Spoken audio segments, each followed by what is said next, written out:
Então vamos lá. Gostaria de começar com o profeta Rony. Me explica como é viver no mundo, como já diz a palavra, mundano. Isso é uma grande dúvida que eu tenho em relação ao profeta. Porque você paga a conta de luz da sua casa, por exemplo? Claro, por causa da minha esposa que faz chapinha todo dia. A esposa que faz... então você tem que levá-la ao shopping também, comprar Também. coisas. Ela tem cara que gosta de bolsa cara, hein? Jesus trouxe a gente para a conferência por algum motivo, eu acho. Meu Deus, faça isso não. Por que eu estou falando isso? Porque ele é profeta no mundo normal. Me explica como é mover o mundo espiritual da forma que você move. Como é ver o futuro e profetizar isso para as pessoas. Como é ter esse relacionamento com Deus a ponto de você ser, como a Bíblia chama os profetas da antiguidade, um vidente, alguém que vê o que ainda não aconteceu. Como é materializar através de palavras o que só se vê no mundo espiritual e ter que viver uma vida normal, de pagar contas, de ter esposa, ter 3 filhos como você tem, dirigir igreja como você dirige, viajar, ficar nervoso porque o check-in atrasou. Como é mexer com o mundo espiritual nesse nível e ter que levar uma vida normal como qualquer um ao mesmo tempo? Me explica isso, por favor. Amém. Que bênção está no Brasil, o país que Deus vai levantar para abençoar muitas nações. Como ser normal no ambiente, ou como ser normal no ambiente em que a gente sempre vive? Entenda algo. Um dos grandes erros que sempre hemos cometido foi de chamar algo sobrenatural que quando realmente deveria ser natural. Por exemplo, muitas pessoas me dizem, é sobrenatural, você escuta Deus, é sobrenatural, Deus fala aos teus ouvidos. A minha pergunta é, que existe em sobrenatural em que um pai se comunique com seu filho? Para mim seria sobrenatural que um filho não possa escutar a voz do seu pai. O que as pessoas chamam de sobrenatural, para mim deveria ser algo... Quantos filhos de Deus tem aqui? Levanta a mão. Já entrei de quina, né? Então, se você é filho, como filho, você deveria escutar a voz do seu pai. Agora, o que estreita um pouco isso é que nós construímos uma imagem de Deus, de um velhinho de barba branca, alguém sério, mau, sentado num trono, e que a gente tem que entrar assim com a cabecinha baixa. Entenda algo, Deus é teu pai e Ele quer se relacionar contigo. Ficou bem essa parte? A segunda coisa que eu quero deixar bem claro para você é que todo homem e mulher de Deus, ele deve ser como a garça. Como que um profeta caminha no mundo normal? É porque nós somos como a garça. A garça caminha no pântano, mas não suja as suas penas. A garça caminha no pântano, mas toda a garça que você vê, ela é branquinha. Mas ela anda em ambientes contaminados, sujos. Esse é o teu maior desafio. É isso que Deus quer fazer nessa nova geração. Pessoas que caminham em lugares que estão contaminados, mas que não se contamina, porque se mantém limpa, pura, íntegra diante aos olhos do Senhor. Uma das últimas experiências que nós tivemos agora, estamos viajando para a Colômbia, ambiente normal de aeroporto.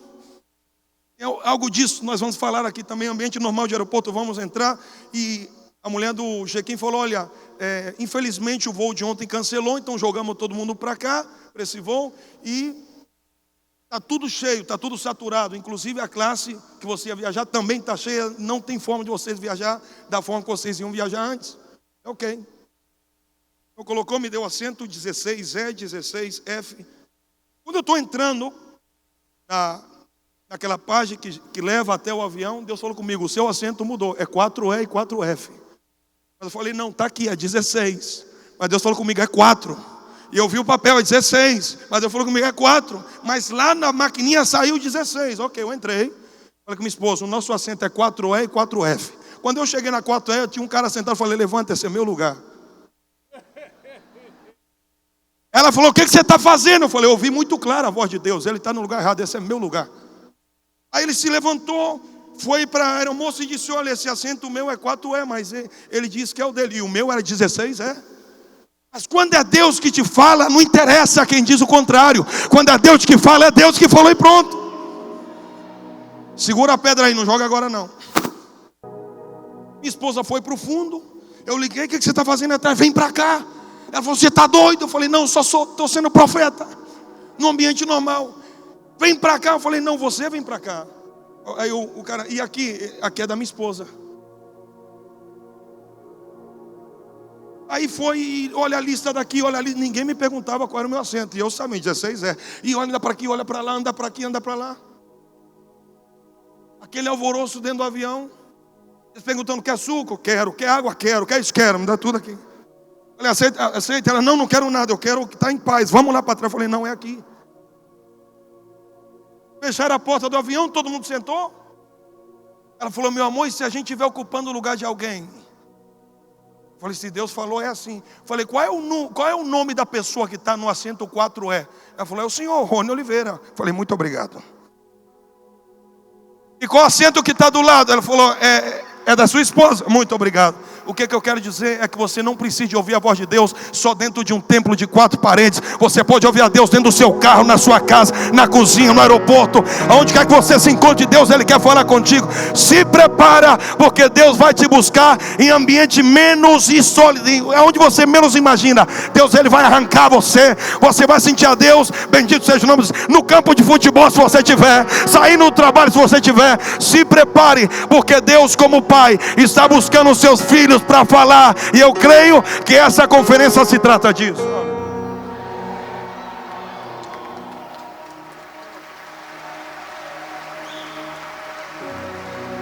Aleluia. O que há de sobrenatural em um pai falar com um filho? Botem isso no Twitter agora, por favor. Muito forte. Às vezes a gente acha que é algo surreal a gente escutar a voz de Deus, mas deveria ser a coisa mais natural do mundo. Afinal de contas, somos espirituais em um mundo natural. Deus te abençoe. Vitor, prega pra gente. Eu quero te escutar. Você sendo um jovem, ter que assumir as responsabilidades que você tem assumido como pastor de igreja e casamento e pregar o evangelho em vários países, em vários estados do Brasil. Explica pra gente qual é a principal mensagem que você carrega e o porquê você faz o que faz na idade que faz. Boa tarde, gente. Boa tarde. Bom, primeiro para mim é um prazer estar aqui com vocês. Eu realmente me sinto aqui o Davizinho, aquele garotinho. E isso, na verdade, já é a pregação do que eu acredito ser a coisa mais importante que eu falo. Eu estar aqui hoje, sentado com todos vocês, não tem outro nome que não seja a graça de Deus. O apóstolo Paulo, ele fala diversas vezes assim: eu quero estar com vocês para lembrá-los a respeito do evangelho da graça. Eu acho que não existe uma outra mensagem, não existe um outro fundamento que nós podemos acreditar que não seja a graça de Deus. Agora, talvez você olhe para mim e fale: Vitor, mas por que você acredita que esse seja o principal fundamento da vida de alguém?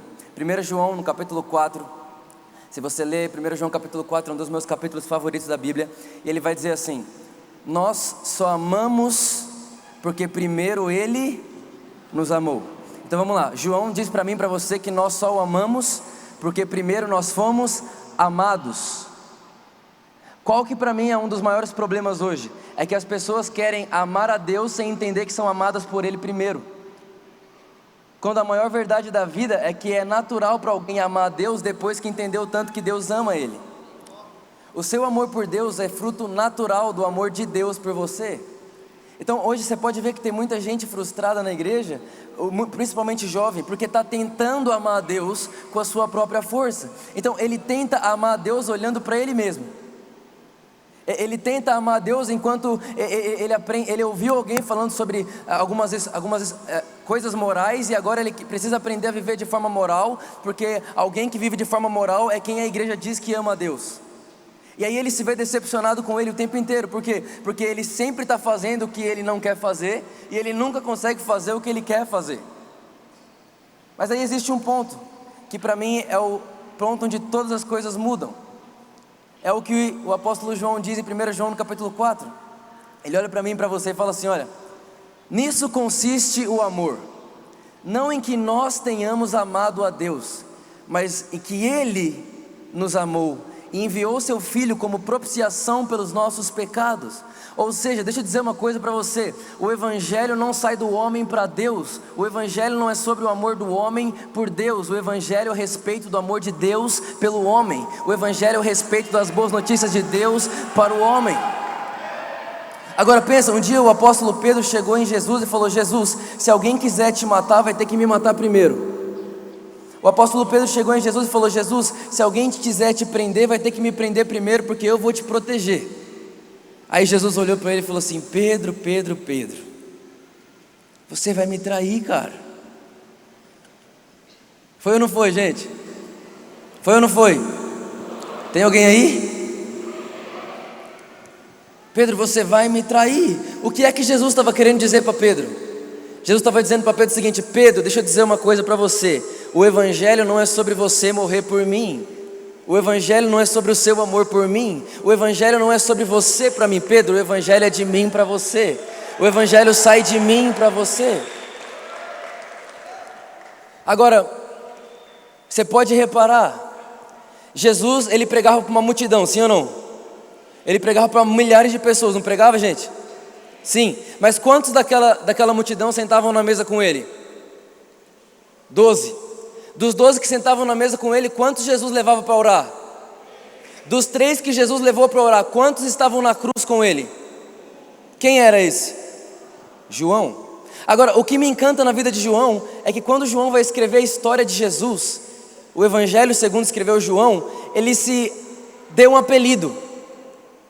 Agora, eu não sei se você acha isso legal, mas eu não acho legal alguém que chega se autodenominando: oi, tudo bem? Prazer, eu sou a pessoa mais legal que você pode conhecer. Ou senão eu chego aqui e falo: gente, tudo bem? Meu nome é Vitor Azevedo e o prazer de me conhecer é todo de vocês. Alguém acha isso legal? É muito chato alguém que se autodenomina, sim ou não? Mas João se autodenominou. Quando ele foi escrever sobre ele, ele não chamava ele de João, ele chamava ele de discípulo amado. Agora, é muito chato alguém que se autodenomina. Mas o que me encanta nisso tudo é que João escreveu: eu sou o discípulo a quem Jesus ama, e o Espírito Santo gostou, porque toda a escritura é inspirada pelo Espírito de Deus. Agora, gente, vamos lá. João está escrevendo a história de Jesus, e ele fala assim, ó: Pedro, Tiago e o discípulo a quem Jesus amava. Tem um momento que a Bíblia diz que Jesus conta para os discípulos, Maria chega e fala: gente, o corpo de Jesus sumiu. Olha só isso, presta muita atenção nisso. Maria fala: o corpo de Jesus sumiu. A Bíblia diz que Pedro e o discípulo a quem Jesus amava saíram correndo. E aí o texto continua e diz assim: e o discípulo a quem Jesus amava chegou primeiro. Agora, quem concorda aqui comigo que Pedro era sempre o primeiro em tudo? Sim ou não? Pedro era o primeiro a responder, Pedro era o primeiro a tirar a espada para cortar, Pedro era o primeiro, sempre Pedro era o primeiro. Quem foi que saiu do barco para andar sobre as águas? Pedro. Pedro era sempre o primeiro, mas nesse episódio Pedro fica em segundo lugar. Por que Pedro ficou em segundo lugar? Para mim o fundamento do evangelho é esse. Por que Pedro chegou em segundo lugar? Porque presta atenção, a cabeça de Pedro era assim, ó: eu preciso proteger Jesus, eu preciso amar Jesus, eu preciso defender Jesus, eu preciso deixar Jesus em segurança. Essa era a cabeça de Pedro. Então quando Pedro escuta essa notícia, ele pensa: eu preciso salvar Jesus porque Jesus sumiu. Agora a cabeça de João não era essa. Quando alguém fala: gente, o corpo de Jesus sumiu, João pensa assim: a pessoa que mais me ama no universo, a pessoa que veio lá do céu, o verbo que se fez carne para morrer em meu lugar, Repara, enquanto Pedro está correndo para salvar Jesus, João está correndo porque sabe que foi salvo. Quem chega primeiro?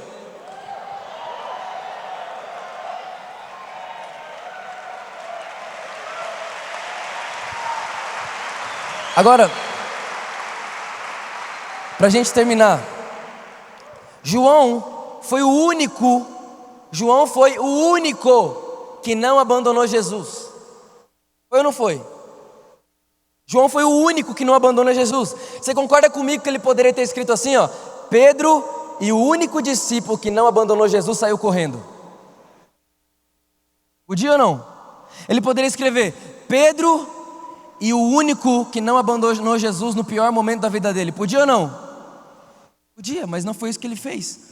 Por que não foi isso que ele fez? Porque me parece, presta atenção nisso, me parece que quanto mais perto de Jesus você estiver, menos do seu amor por ele você vai querer provar, e mais do amor dele por você vai experimentar. Me parece que quanto mais perto eu estou de Jesus, menos eu quero me autodenominar como alguém que faz, mesmo eu quero me autodenominar como aquele que prega, menos eu quero me autodenominar como aquele que cura, e mais eu vou dizer: eu só sou o discípulo amado por Jesus, eu só sou aquele a quem Jesus ama. Até porque, gente, a Bíblia não diz que nada te separa do seu amor por Deus, a Bíblia nunca te assegurou do seu amor por Deus, mas a Bíblia diz que nem morte, nem vida, nem anjos, nem principados, nem potestades, nem passado, nem presente, nem futuro, nada pode te separar do amor de Deus que está em Cristo Jesus, o nosso Senhor. Então, eu acredito que essa é a maior mensagem do Evangelho. Não é o meu amor por Deus, mas é o amor de Deus por mim. Enquanto eu me esforço para amar Deus, eu vou me decepcionar comigo, mas enquanto eu descanso no amor de Deus por mim, eu vou amar Deus naturalmente. Talvez você está aqui hoje me ouvindo e você é uma pessoa que está há muito tempo se esforçando para parar de fazer algo ou para fazer algo e nunca consegue, sempre se decepciona com você. Eu vou te falar agora por que você está se decepcionando, porque você está tentando. Você já viu alguém ensinar um cachorro a latir?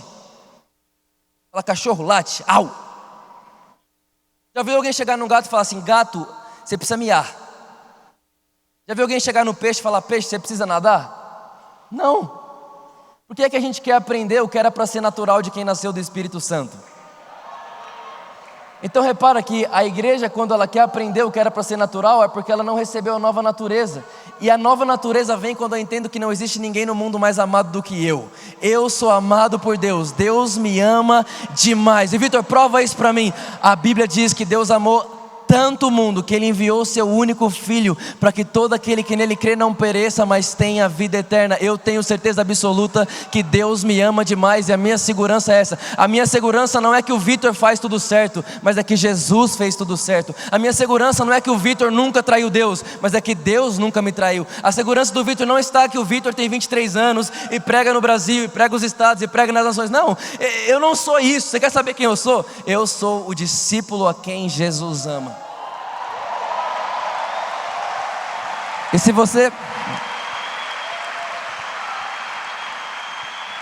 você quiser ter certeza disso, você quer ter certeza disso agora? Você quer ver como Deus me ama mais que todo mundo? É só você olhar para a Luísa. Aquela menina ali, que eu vou me casar no final desse ano, é a maior prova de que Deus me ama mais do que todo mundo. Gente, Deus abençoe vocês, amo muito vocês. Muito obrigado.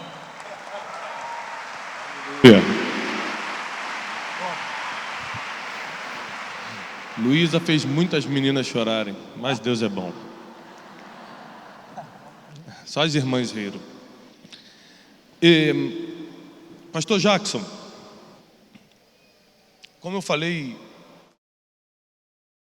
as amizades verdadeiras, relacionamentos saudáveis, fazem com que o estresse ministerial, pastoral, ou de qualquer trabalho que a gente acha que só pastor que sofre. Não, o empresário também tem ataque de pânico, sofre, fica com medo, quebra financeiramente.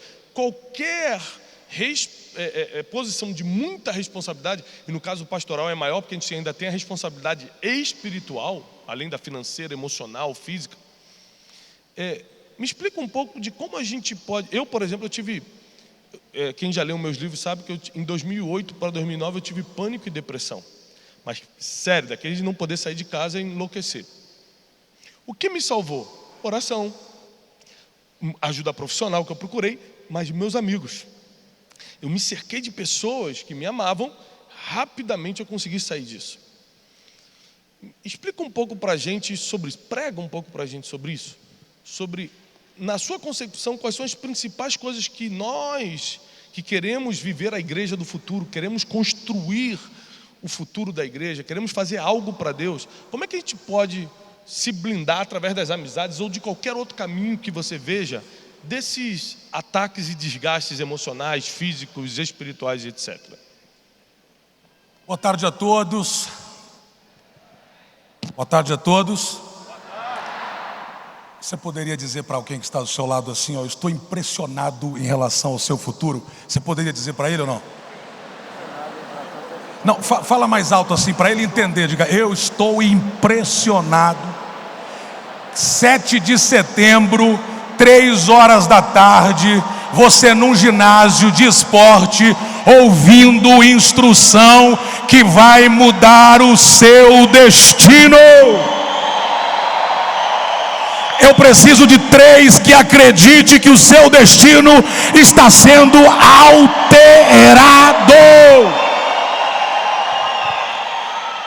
Uau!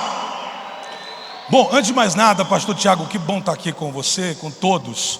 E me sinto privilegiadíssimo estar aqui. Pastor Satírio, que honra, que honra. Bom, assim como o meu amigo pastor Tiago, eu tive um problema seríssimo há 7 anos atrás de depressão e pânico. Vivendo a hora mais profícua do meu ministério, naquela atualidade. Vou fazer 20 anos, nós vamos agora, minha esposa e eu, vamos fazer 20 anos em novembro que estamos casados. Eu casei 3 vezes. Casei no civil. Não pega não, peraí. Espera um pouco, como diz o Rony, não joga as pedras não, peraí. Casei no cartório civil, depois casei na igreja. Aí cheguei na Inglaterra, falei, vamos casar aqui também. E agora casamos a 4. Casei em Los Angeles há um mês atrás. O dia que ela pensar em divorciar, ela vai ter que sair correndo o mundo inteiro para divorciar. Eu estou amarrando todas as pontas, até porque ela é maravilhosa. E de boba eu só tenho um jeito. E há 7 anos atrás fechou-se um ciclo em que eu passei um tempo muito difícil, aonde, escute isso, Gênesis capítulo 2, verso 18, se tornou verdade na minha vida. Não é bom que o homem esteja só. Eu achava que eu tinha Deus, e quando eu passei um tempo muito difícil no meu emocional, eu continuava tendo Deus, mas eu precisei de pessoas. Deus abre portas que homens não podem abrir, porém verdadeiras amizades consolidam o que Deus abriu. Os verdadeiros amigos não geram conforto em você, mas eles são como árvores que nem sempre terão frutos prontos para você comer, mas pelo menos uma pequena sombra você sempre terá para se ancorar. Nesse momento, eu precisei de amigos que pudessem me entender, que pudessem me ouvir. Vivendo um tempo maravilhoso na igreja, eu tenho 39 anos. Vivendo, nunca me desviei. Eu só cheirei talco. Quando eu ia trocar meu filho, cheirei talco. Nunca fumei baseado. Eu pedi para o irmão me definir o que era baseado. Então, nunca fui da noite. Andei de noite, mas nunca na noite. Então assim, eu não tinha muitos exemplos. Tipo, eu sou o cara que não tinha. Minha mãe me colocava, eu não nasci dentro da igreja, literalmente, porque não era dia de culto. Bisa era da metodista, meu avô da metodista, papai é pastor até hoje, 67 anos está nas Assembleias de Deus, é pastor das Assembleias de Deus. Meu irmão é pastor no Rio de Janeiro, meu outro irmão é pastor nos Estados Unidos, minha irmã é missionária na Argentina, e eu, por graça, estou na Inglaterra. Então eu nunca conheci o que eram os bastidores, ou seja, depender. Para mim era tudo Deus. Eu aprendi um hino, aquele hino, quem tem Jesus tem tudo. Essa você não era nascido quando tinha essa música, mas é aquela, o pastor Sati, quem tem Jesus tem tudo. Minha professora da escola dominical só cantava esse hino, ela tinha uma neura com esse hino. Quando nós entrávamos na igreja, quem tem Jesus tem tudo, quem não tem nada, mas quem tem Jesus Cristo no céu já tem morada.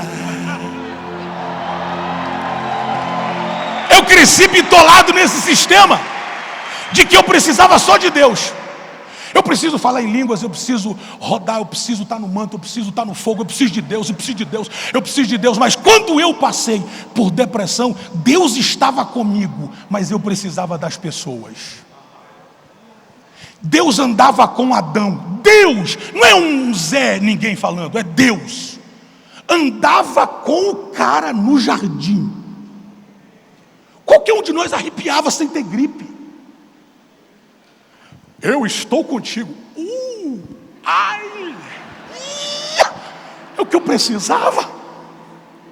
Só que Deus fala que está com a gente e a gente crê. Crê ou não crê? Você não crê não. Crê ou não crê? Ok. Mas nem sempre a gente vê Deus. E geralmente a gente vê Deus nas pessoas. Então eu entendo, pastor Tiago, que amizades faz que a gente caminhe melhor no jardim.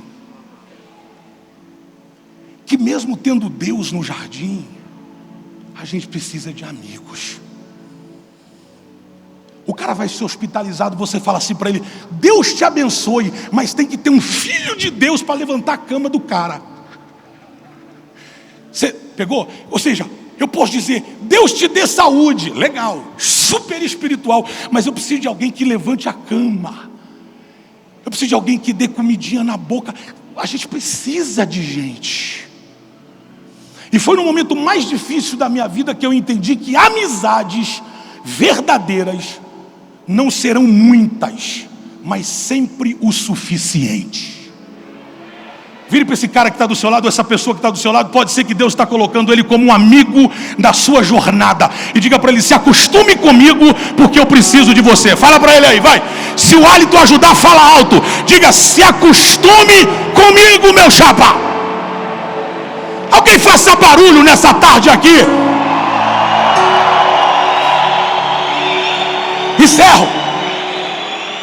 Encerro dizendo que o destino se destrava com Deus, mas geralmente usando pessoas. Deus já liberou a palavra. Oh my God, eu cito Deus aqui nessa tarde. Deus já liberou a palavra, mas geralmente Ele vai usar pessoas. Quando Deus falou para Adão, eu vou... Você escuta isso aqui, parece uma piada. Deus anda com Adão de manhã, de tarde, de noite. Desculpa aqui o fluxo das minhas palavras. Deus anda com o cara. Deus está com o cara. Adão olha para Deus, Deus olha para Adão. Ô Tassi, faz uma música assim de Deus olhando para Adão, tem como? Assim.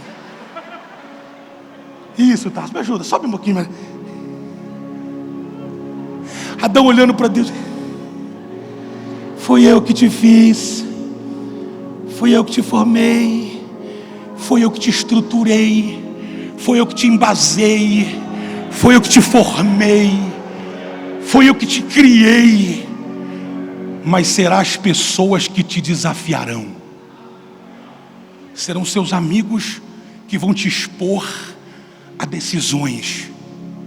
Eu te formei e coloco amigos para te desafiar, para te animar.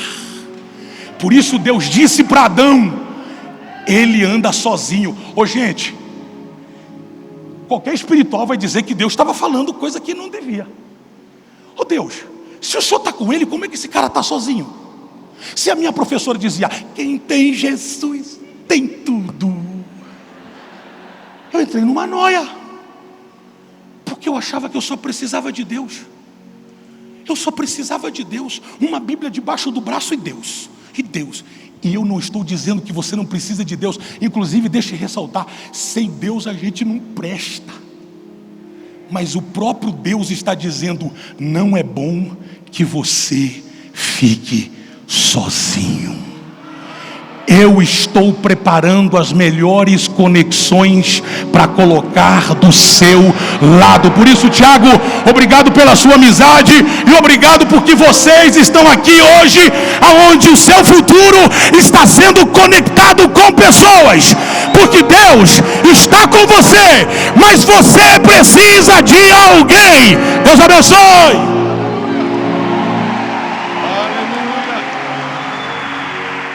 Muito lindo, muito lindo. Obrigado. Sua amizade é um presente para mim. Pastor Daniel Alves. Boa tarde, Brasil. Quem está feliz, diga amém. Todos sabem que ano passado eu estive aqui, falei um pouco de inteligência emocional, do período muito difícil que eu passei com a minha esposa, com a igreja, e nós perdemos muitos membros e tive que ficar praticamente 1 ano e meio fora da igreja.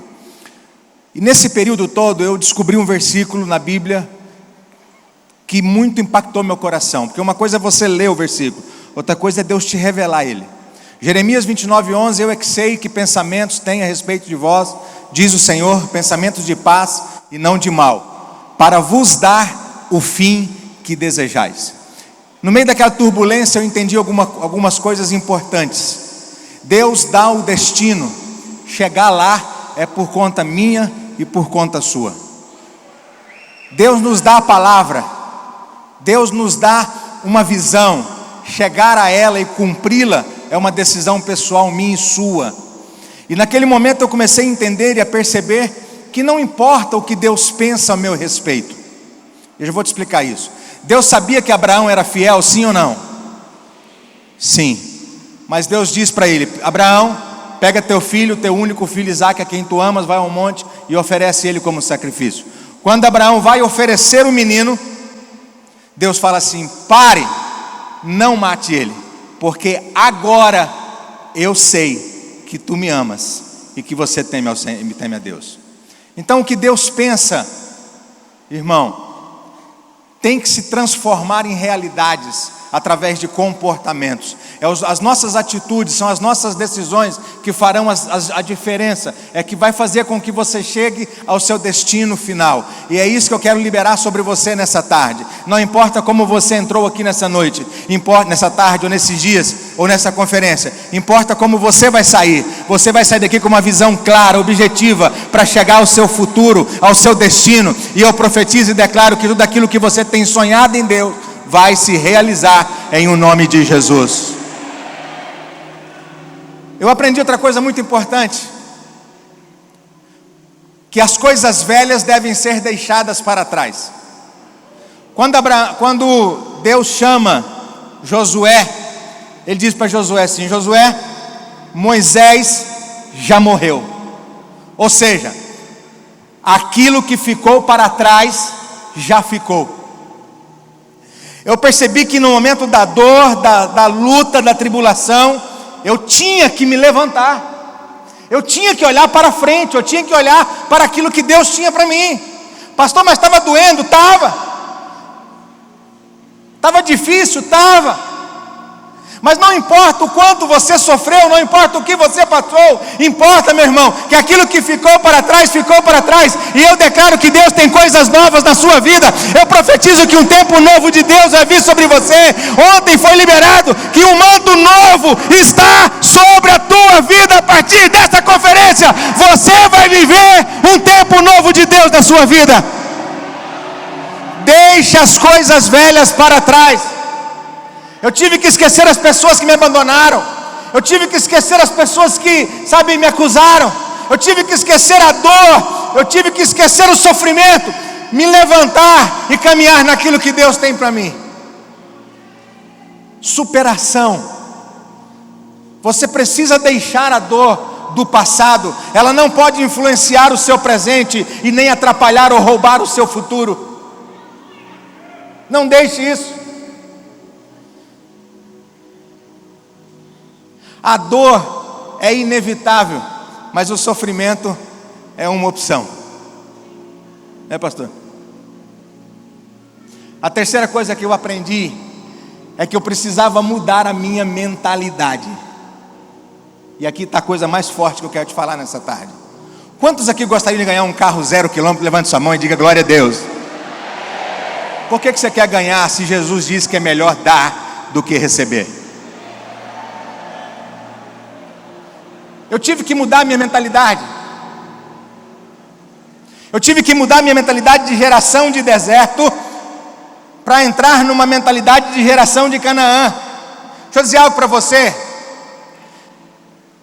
Aquele povo que saiu do Egito, eles entraram no deserto, e no deserto eles tinham comida, no deserto eles tinham bebida, no deserto eles tinham roupa, no deserto eles tinham sapato. E o problema da igreja brasileira, o problema das pessoas que vêm para a igreja, é que elas pensam que Jesus tem que fazer tudo. Elas pensam que Deus tem que resolver tudo. Nós damos o cheque e as pessoas dizem que pela fé Deus vai suprir. Nós tomamos decisões erradas e queremos que Deus corrija a rota e nos coloque novamente no caminho de vitória. Não, meu irmão, escuta uma coisa. Nós precisamos, talvez isso vai até te chocar um pouco, mas nós precisamos parar de viver de milagres. Aquele povo do deserto, eles queriam um milagre todo dia. Eles queriam comida todo dia, eles queriam pão todo dia, eles queriam roupa todo dia. Deixa eu dizer algo para você, milagre é muito bom, mas milagre é só para quando você não pode fazer. E é isso que eu profetizo, aquilo que você não pode fazer, Deus vai entrar com providência nessa tarde e vai mudar a história da tua casa, da tua família, dos teus filhos. Pastor, então que mentalidade que eu preciso ter? A mentalidade de Canaã. Para entrar em Canaã, eles tinham que lutar, eles tinham que guerrear, eles tinham que rodar a espada, eles tinham que tirar os inimigos. Deixa eu dizer algo para você nessa tarde. No deserto tinha água todos os dias, no deserto tinha pão todos os dias. Mas deixa eu dizer algo para você, Coca-Cola tem na terra de Canaã, McDonald's, Burger King tem na terra de Canaã, bolsa da Louis Vuitton tem na terra de Canaã. O melhor está na terra de Canaã. Quem crê nisso, diga amém. Então diga para o seu irmão, o melhor você precisa conquistar. Então eu entendi, pastor, que eu precisava sair à luta. Eu precisava me levantar, pastor Jacques. Eu precisava, tirar forças de onde não tem, para tomar posse daquilo que Deus tem para mim. É preciso lutar, é preciso guerrear, é preciso ir à frente, é preciso ir além. Jesus falou que se você só faz aquilo que lhe é mandado, você está de parabéns, é um servo inútil.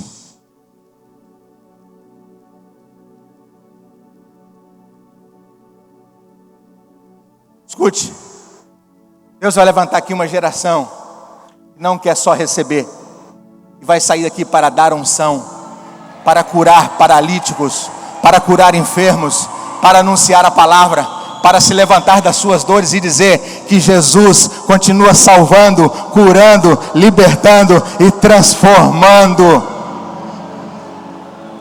E a última coisa é que você precisa de uma palavra de Deus. Alguns anos atrás, aproximadamente 3 anos, eu estava numa conferência. Eu estava numa terceira cadeira de joelhos, orando e dizendo o seguinte: Senhor, será que isso não vai passar? Será que essa tormenta não vai acabar? Quando o pastor Rony desceu do altar, foi lá onde eu estava, me pegou pela mão, me puxou até o meio da igreja e disse: você estava orando aí agora, perguntando para Deus se isso não iria mudar, se isso não iria acabar. Quando que Deus ia fazer alguma coisa? Pois Ele manda te dizer nessa tarde, eu lembro como se fosse hoje, Ele começa a mudar a história da sua vida. De lá para cá, muitas coisas aconteceram na minha vida, no meu ministério, nós nos levantamos. Mas deixa eu dizer algo para você: nunca despreze o poder da palavra de Deus na sua vida. A palavra, ela tem poder de mudar situações, a palavra tem poder de mudar destinos. Uma palavra de Deus muda tudo. Assim como Ele mudou a minha vida, a da minha casa, do meu ministério, Ele vai mudar a sua também. Se você recebe, dê um aplauso ao Senhor e um grito de júbilo. Glória a Deus. Obrigado, pastor. Pastor Edson Rebustini, ensine-nos, pregue para a gente um pouco sobre como o senhor conseguiu, ou qual é o motivo, ou qual é a palavra que o senhor carrega para manter-se equilibrado e constante por muito tempo. Por exemplo, existem pessoas que começam bem e terminam mal. Tem pessoas que começam e nem terminam, nem mal nem bem, simplesmente param.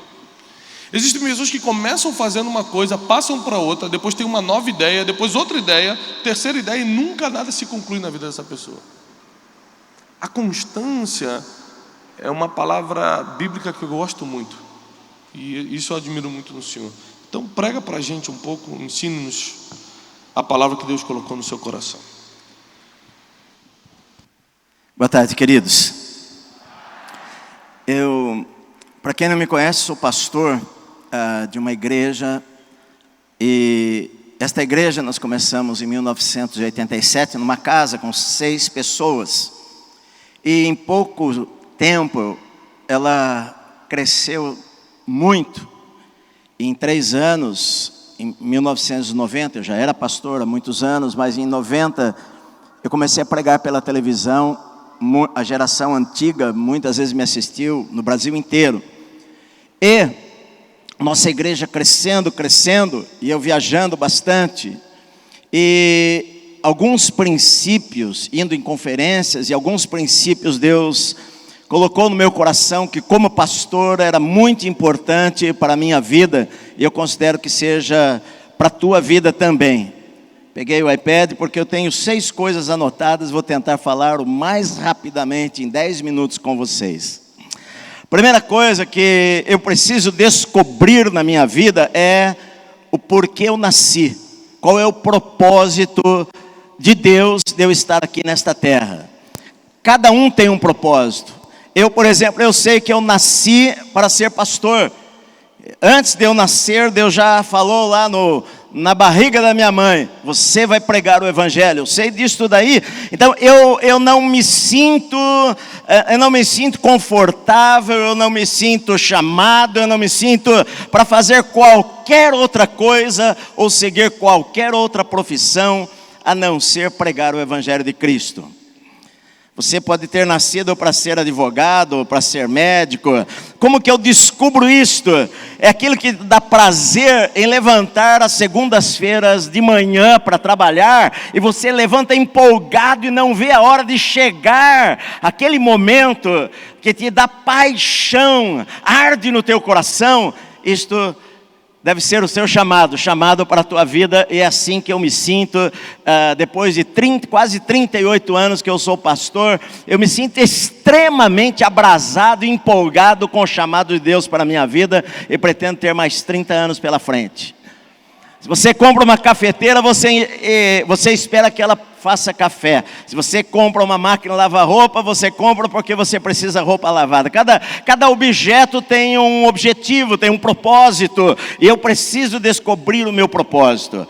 E com isto eu aprendo que cada um tem a sua importância. A cafeteira, ela tem a importância, a máquina de lavar roupa tem a importância. Eu não compro uma máquina de lavar roupa para fazer café, eu compro para lavar roupa. Então cada um tem o seu propósito. Eu aprendi que eu não precisava me comparar com ninguém, que eu era diferente da outra pessoa. Eu não tenho a eloquência do meu irmão, eu não tenho talvez a inteligência daquele outro, mas eu tenho um lugar que Deus me colocou e só eu posso realizar aquilo lá. Então eu acredito de todo o meu coração que no reino de Deus não há alguém melhor do que o outro, mas que cada um deve cumprir o seu chamado, aquilo que Deus colocou para você fazer. Você é exclusivo para fazer aquilo que Deus chamou você.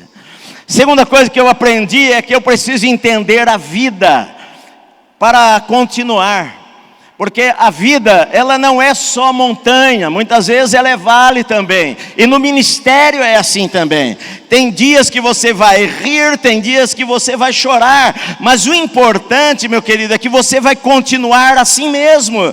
Tem dias de sol e tem dias, como meu irmão falou, que às vezes passa tristeza, ou você falou que às vezes passou um momento difícil, e às vezes a gente, pastor, ele vai ser traído, pastor vai ser abandonado, pastor vai ser criticado, pastor vai ter gente que vai almoçar na casa dele, e um ano depois não vai embora da igreja e não dá tchau para ele. A vida às vezes é sol, às vezes é neblina. Eu moro aqui perto daqui, nas montanhas aqui atrás, e às vezes eu volto para casa 11 horas da noite, meia-noite, está muito neblina e quase não dá para você ver o que tem na tua frente, mas eu sei o caminho e eu sei onde eu quero chegar. Então eu sei que às vezes a vida pode ser difícil, mas eu sei do meu chamado e onde eu quero chegar e onde Deus tem para a minha vida.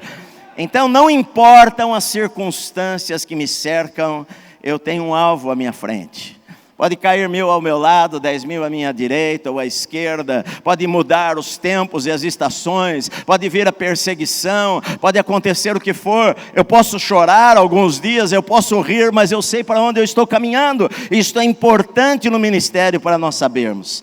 Terceira coisa, eu descobri que eu precisava, ao longo da minha igreja que crescia para alguns milhares de pessoas, eu percebi o seguinte, que eu precisava aprender a separar as coisas importantes das coisas que são urgentes. Porque me chamavam para cá, me chamavam para lá, eu tinha que fazer casamento, eu tinha que batizar, eu tinha que apresentar crianças, eu tinha que ir em hospital, eu tinha que fazer visita, eu tinha que cantar parabéns, eu tenho que fazer isso e fazer aquilo, e eu comecei a entender que não dava para eu viver pelas urgências, e que havia algumas coisas importantes que eu precisava fazer na minha vida. As coisas importantes são as prioridades que nós estabelecemos. Na vida de Jesus você vai ler uma frase, como era o seu costume.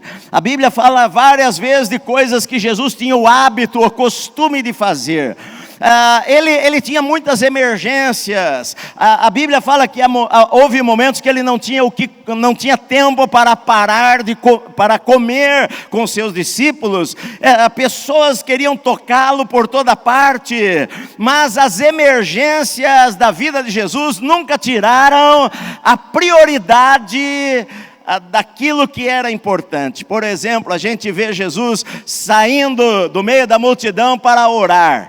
Você vê Jesus que as emergências, a multidão e as coisas que aconteciam não roubaram Jesus do seu tempo de oração. Você vê, a Bíblia fala como era o costume de Jesus, ele se levantou na sinagoga para ler as Escrituras. Você vê que Jesus, ele tinha prioridades na sua vida, que era a oração e as Escrituras, e eu vejo que um pastor precisa disto.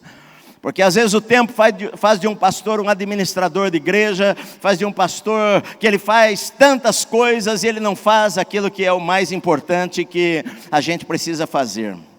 Uma outra coisa que eu precisei entender é que como é o sucesso aos olhos de Deus. Porque no mundo dos negócios, o sucesso é você ter coisas grandes, é você ter o carro grande, a casa grande, a conta bancária grande, tudo grande. E eu comecei a aprender que aos olhos de Deus nem sempre é assim.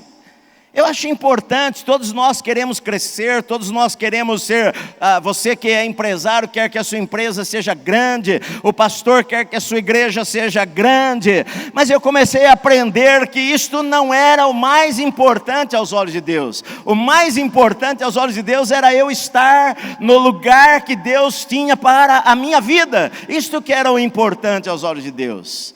Então eu percebi que eu poderia ser missionário em um país na África e ser um sucesso aos olhos de Deus. Eu percebi que eu poderia estar numa cidade pequena, em qualquer lugar do mundo, e ser um sucesso aos olhos de Deus. Em 1984, eu e a minha esposa, nós estávamos numa conferência, ouvindo um pastor de uma mega igreja nos Estados Unidos. E naquela época não tinha megas igrejas. E esse pastor, ele tinha programa de televisão e rádio, era uma igreja imensa nos Estados Unidos. Eu estava ali ouvindo aquele homem falar, e ele contou uma coisa. Ele falou que ele foi para um dos países visitar 2 moças da sua igreja que eram missionárias. E ele veio num avião pequeno e pousou na floresta amazônica ou Colômbia, algum lugar assim. E quando ele pousou lá, ele viu aquele monte de índio que cercou o pequeno avião, todos sem roupa nenhuma. E lá no meio daquela multidão de pessoas, 2 moças branquinhas americanas, todas vestidas. E ele chegou e desceu do avião e abraçou e falou: o que vocês estão fazendo aqui nesse lugar? Isso não é lugar para vocês, isso é lugar para um homem, é um trabalho difícil. E elas 2 falaram para ele: espera que amanhã de manhã nós vamos ter culto. No dia seguinte de manhã, eles começaram o culto e havia ali 91 índios adorando a Deus.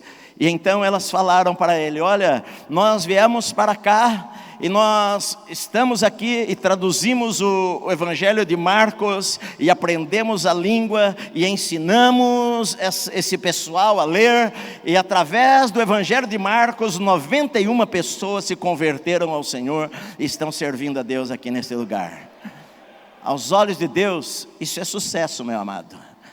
Para Deus, sucesso é estar no lugar certo, é fazer o que Deus nos chamou para fazer, é ser fiel onde Deus nos colocou. É isto que Deus espera de cada um de nós. Alguns vão ter uma igreja de 10, 20, 50 mil pessoas, e outros talvez vão pregar lá no sertão do Piauí, e vão pregar para 20 pessoas, e vão ser bênção ali naquele lugar.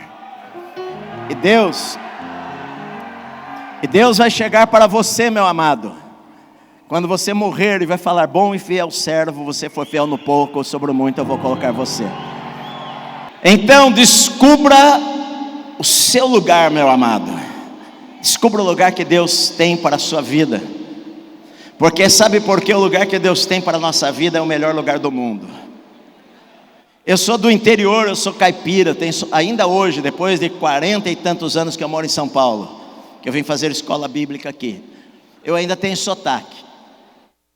Mas quando muitas vezes eu venho de avião, 10 horas da noite, 9 horas, e o avião começa a sobrevoar a cidade de São Paulo, eu de lá de cima vejo aquela multidão de luzes. Muitas vezes, olhando pela janela, eu chorei e choro, porque eu falo para Deus: este é o melhor lugar do mundo, porque o Senhor me colocou aqui nesse lugar.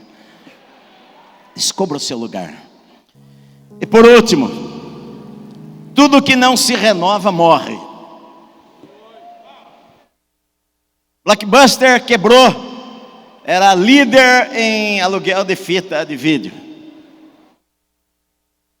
A Kodak quebrou, era líder em produzir filmes fotográficos. A Xerox, hoje o valor de mercado dela é extremamente inferior ao que era alguns anos atrás, que nós aprendemos. Vou tirar uma Xerox, você está falando o nome de uma empresa, você está indo tirar uma cópia. Por quê? Porque não se renovaram. Um pastor precisa, além de dar o tempo dele para orar, estudar a Bíblia, que é o mais importante, ele precisa se renovar. Jesus, ele falou o seguinte: ninguém põe vinho novo em odres velhos. Se você quer vinho novo, você precisa ter odres velhos. Você precisa sentar e ouvir, você precisa sentar e aprender, você precisa ver o que Deus está fazendo neste novo tempo, nesta nova geração. Então são alguns princípios que Deus me ensinou ao longo de todos estes anos e que eu os pratico ainda hoje, sabendo que é necessário para a minha vida. E eu tenho certeza que se você é pastor, vai abençoar e servir para a sua vida também. Deus abençoe vocês, queridos. Deus seja louvado. Obrigado, pastor Edson. Obrigado a cada um de vocês que somam para que o reino de Deus cresça aqui no Brasil e nas nações.